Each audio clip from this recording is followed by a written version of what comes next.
Reader of the night is Sara Button, who grew up in the spiny, dry heat of the Sonoran Desert, where fall mostly meant 65-degree weather and winter meant 60. Her work has appeared or is forthcoming in Belt, Cultures and Cuisines, Litro, and Pittsburgh Magazine. She's the co-editor of Hot Metal Bridge and is happy to be here. Sara Button.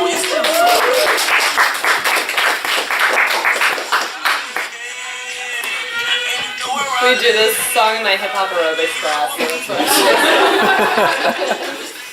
Thank you, Classic Lines, for hosting Speakeasy. And I'm just going to read a bit tonight from one of these little things that I have forthcoming on this website called Cultures and Cuisines, and it's in response to a call that they had sent out, specifically asking for people to write about what it was like to eat on an archaeological excavation. So I'm going to be sort of fast-forwarding through a few moments, so if some of the transitions are bumpy, that would be why, but that's for time's sake. So, in what seems like another lifetime, I was a student of classical archaeology.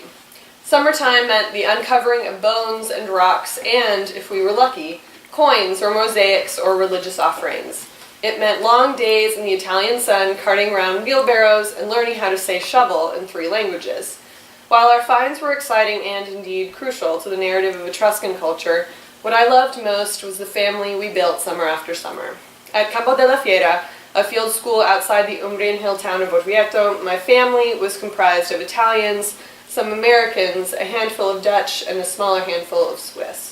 Although the cast of characters slightly changed from session to session, CDF had many returning students. La Professoressa, as we called our dig director, and most of our trench leaders, had been there since its inception in 2000. And my favorite times of day were the hours when everyone on the excavation would come together to eat. Every dig has its own system of feeding its team.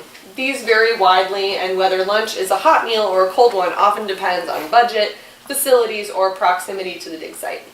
At CDF, we were living near the site. Our main kitchen facilities were in a small renovated schoolhouse near the excavation. There we ate lunch and dinner at the same scheduled times Monday through Friday. We didn't have a designated cook, which some digs do. Instead, there was corvée. It's appropriate, perhaps, that the idea of corvée dates to Roman times, when citizens would volunteer labor instead of paying taxes. In feudal law, it referred to unpaid work completed by a peasant for their lord. In our case, the lord was La Professoressa. Students took turns in groups of 3 or 4 preparing breakfast for everyone living in the convent, making coffee, setting out cookies, cornflakes, and juice, cooking a hot lunch of their devising, and serving dinner catered by a local restaurant. They'd tidy up after meals, do dishes, and clean the bathrooms. I liked corvée because it was a chance to sweat less, and if you were efficient, take a nap in the afternoon before everyone came back to shower. I realize now that having students run corvée provided us even more time to learn from each other.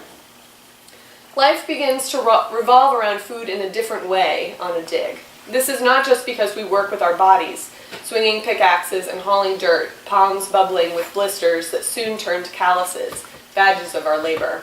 It's because meals provided time to convene in the most basic and important ways. By the time we stopped working and put away our tools to take a lunch break, the trench leaders would inevitably have finds they'd need to discuss with one another. Those in the field could connect with those in the lab and better understand the site as it unfolded and sloughed off its dusty skin layer by layer.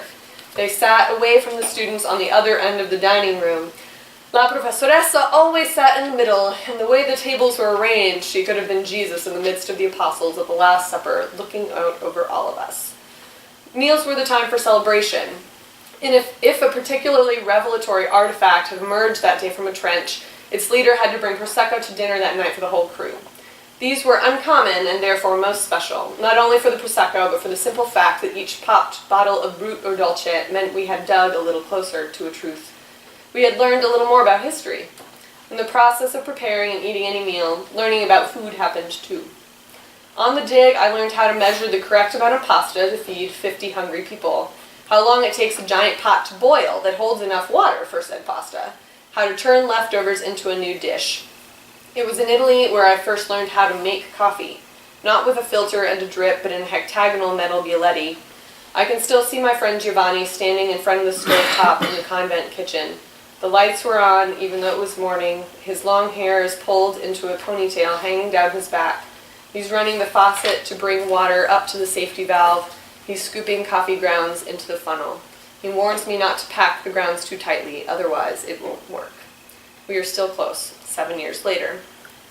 We learn recipes of others, the flavors familiar to them that they chose to share, most of them pastas. Once I was working corvée with Antonella. It was early on in the session, and I didn't yet know that she would become a friend. I should have known by then that most of them would. All I knew was that she was an outspoken southerner with beautiful gray eyes, and had been tasked with helping organize corvée for the whole dig. At the grocery store while we shopped, she specified that we needed short pasta, not long. Rotini was best. Cans of tuna, a jar of capers, white onions, and black olives made it into our cart. Back at the schoolhouse, we diced as she sautéed, and altogether it was delicious. Easy, hearty, tasty. Every time I make it, I think of her. She taught me why the shape of pasta matters, but more importantly, why such details and care matter, whether cooking for 2 or 20. We learn from cooking mistakes too, like what salad tastes like dressed with sugar rather than salt, or how many stitches it takes to heal a finger sliced while cutting bread, or what kind of wait time to expect at the urgent care at 9:30 p.m. on a weeknight for burns caused by an exploding coffee pot. We learn that beer and Sprite mixed together are delicious, sometimes too delicious after working all day in the heat, and that scrubbing dishes isn't so bad if your friend Alessandro stands beside you, elbow deep in soapy water scrubbing pans, and teaches you the lyrics to Bella Ciao, and you spend the rest of cleanup singing World War II songs. We learn the rules of the card game scopa, which is different from the verb scopare, to sweep, which is different from the slang definition of the verb scopare, meaning something much more lustful and explicit. In all that learning, we grew a little closer, and the next day we do it all over again.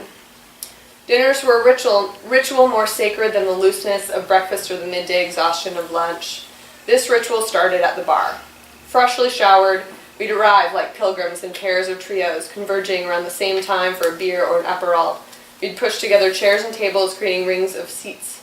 English and Italian words unfurled across the patio with the inevitable cigarette smoke that accompanied us. An hour would fly by until someone would look at a watch or a phone, prompting chairs to scrape backwards against the ground. We'd stroll across the street to the schoolhouse, choose a plate from the set tables, stand in line for food, and sit across from whatever face had grown familiar in a matter of days, not weeks. Living and working together does that to people. Helping feed one another does that too. Whether we liked it or not, everyone would become familial.